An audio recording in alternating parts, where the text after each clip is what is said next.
Рахмат, урматтуу Мирлан Исакбекович. Мага анын ичинде вице-спикер катары сизге дагы мына Ош шаарындагы Озгур айылынын 2800 жашоочусу кайрылды. Алар 1994 жылы бөлүнүп берилген кайракы үрүш жерлерибизди госакта болгонуна карабай, ошончо 30 жылдан бери налогун соцфонд төлөп келатканына карабастан, Ошто Южводстрой жана Ошстрой деген эки ишкана Кара суудан ушу госрегистрден кызыл китепчени жасатып алып, ошол жерде элдин мындай үлүш жерлерин ушул тапта сатып атыптыр.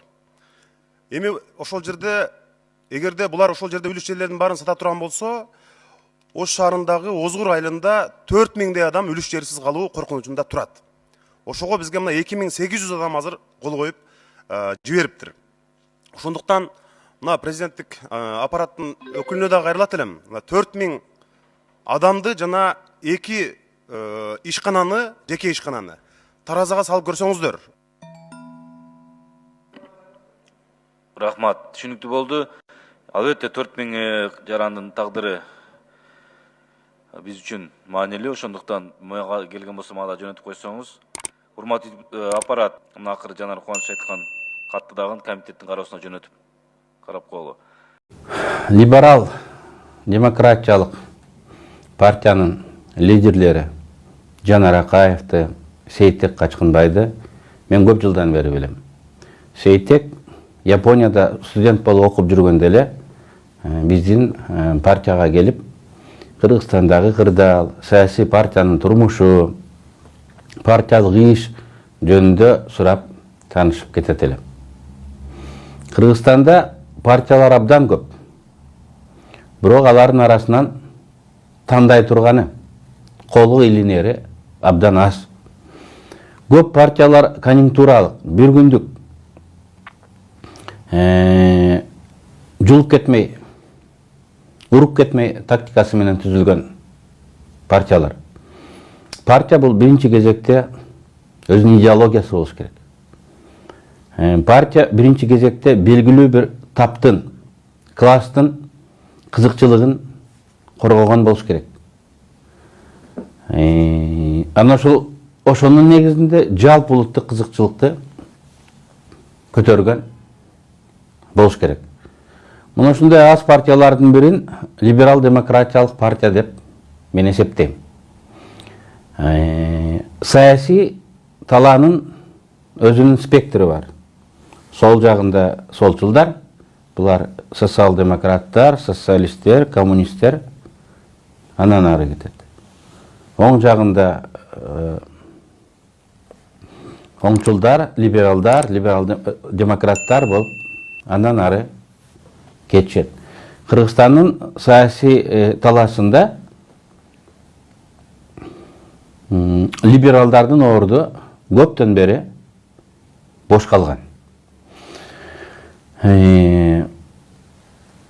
Сейтек да, Жанар да, жана башка лидерлер дагы жаш балдар. Жаштык биринчи кезекте бул максималист. Жаштык бул романтизм. Мына ушундай касиеттерге ээ болгон жаштар компромиссти билишпейт.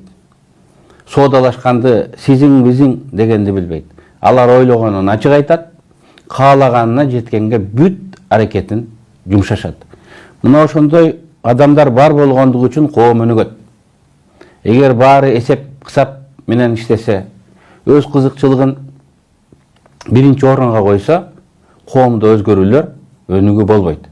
Мен либерал демократтар партиясы тынчып, дымып турган саясий талаага жаңы агым алып келет деп ойлойм. Эми партиянын аты жөнүндө токтолуп койгум келет.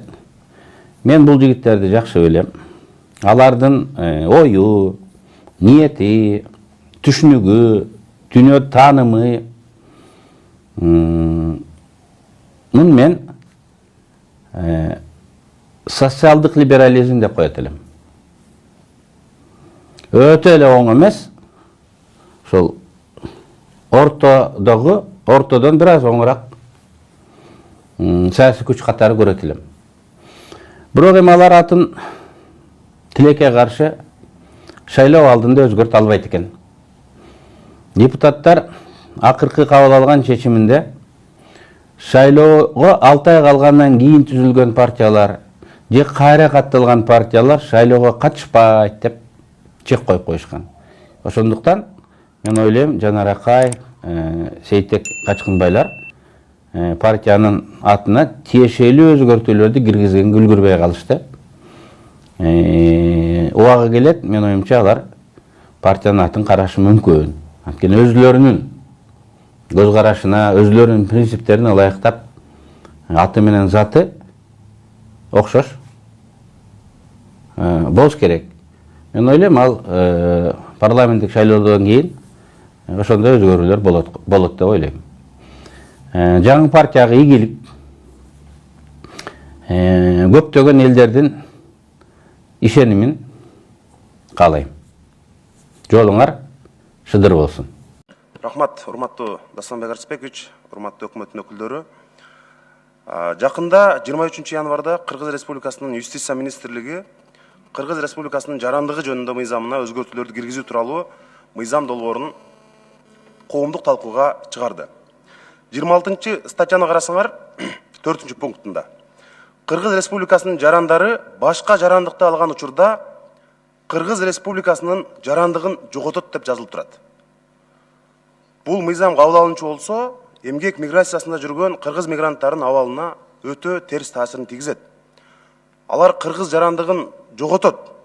Өлкөбүздө чоң демографиялык, экономикалык коллапс калып келет. Ошондуктан өкмөт бул мыйзамды мындай демилгенде тез арада чакыртып алышы керек. Бул биздин талап. Өкмөт эми өз өлкөсүндө жумуш ордун түзүп бере албаган аз келгенсип, бизде ошо сыртта иштеп жүргөн жарандарды дагы жээрип, аларды мекенинен куугандай таасир калтырат. Мына өзүңөргө маалым, Россия Федерациясынын расмий маалыматтарына ылайык 2017 жылдын жыйынтыгы боюнча Россиянын жарандыгын алган кыргыз жарандардын саны 553.198. Мына Россиянын маалымат, ички иштер министрлигинин маалыматы боюнча акыркы 2 жылда дагы кошумча 18.164 кыргызстандык Орусияндай жарандыгын кабыл алышты. Алардын басымдуу көпчүлүгүндө кыргыз жарандыгы сакталып калган. Өзүңөр билесиңер, мына кыргыз паспортундагы сактайт, келип бул жактан айыл-ападан же участок алып, же болбосо шаардан квартира алып, ушул жерде алар убактылуу гана кеткен жарандар. Болгону ушул кичине бутума туруп алайын, бала чакама бир тиричилигимди тыңдап алайын деп кеткендер. Алардын баары кайтып келе тургандар. Биз азыр эми бул мыйзам менен силер башка жарандыкты алсаңар, Кыргызстандын жарандыгынан чыккыла паспортторуңарды тапшыргыла деп атабыз. Азыр мына Орусиянын жарандыгын алган учурда дагы кыргыз паспортун колдонгон бул мыйзамдуу, толук мыйзамдуу. Биздин Кыргызстандын жаранындай эле алар көп укуктарга ээ. Мекендештерибизде мына 2018 жылдын жыйынтыгы боюнча өлкөгө 2 миллиард 685 миллион доллар келип атат. 2019 жылдын биринчи жарымында эле 1 миллиард 351 миллион доллар акча которуулар келип түшкөн. Бул биздин мамлекеттин ички дүң продукциясынын 30%дан жогорусу. Дүйнөлүк банктын маалыматында карасаңар, Кыргызстан ушул өлкөнүн ички дүң продукциясы эмгек мигранттардын акча которуу суммасы 214 өлкөнүн ичинен эң алдыңкы орундардын бирине ээлейт. Ошондуктан биз мындай кыргыз жарандыгынын үстүнө кошумча башка жарандык алган мигранттардын дээрлик бардыгы булар мындай жумуш курактагы адамдар. Ошондуктан мен Юстиция министрлигин өкмөттү чакырат элем. Бул мыйзамдын кесепети өтө оор болот. Ошондуктан тез арада муну чакыртып алыш керек. Рахмат. Мухаммадкалды Жөкеевич, мына биз бүгүнкү күндө Кытайга бир жылда мына бүгүнкү күндө 5 миллиард төлөп атабыз да, 2025 жылга барып ушул 11 миллиардка чыгат. Бүгүн ушул энергетика тармагы өзүнүн кирешеси 2 миллиард. Бюджеттен биз 3 миллиард кошумча менен төлөп атабыз. Эртең ушул 25 жылга чыкканда жеткенибизде бюджетибиз көтөрөбү ушул 11 миллиард төлөгөнгө Кытайга. Анан биздин ар бирибиздин жүрөгүбүздө турат да ушул. Эртең биз Кытайдан карызыбызды кандай төлөйбүз? Өкмөттүн өзүнүн расчету барбы? Бүгүндөдөн баштап мына уже кеч калсак дагы мына экономика министри бир программаны таап чыгып тоо кен тармагыныбы же энергетика тармагындабы бир мындай бир өкмөттүн өзүнүн расчёту болуш керек. Биз эртең Кытайдан кайсыл акча менен, кайсыл багытта кантип кутулабыз? Ар бир кыргызстандыктын жүрөгүндө бүгүн мына ушул мындай ой утат да. Ошонго мындай бир так жооңузду айтып койсоңуз, уруксат берсеңиз, урматтуу төрага. Biz hazır siz götürgөн mesele boyunca işlep atabız. Tışkı garız, kutulu bulakları, öndürüştün kayası tarmağından kança salık düşöt, kaysı çoğ dolborlordu giyirişimiz gerek bular boyunca işlep atabız sana, jakında aytabız sana.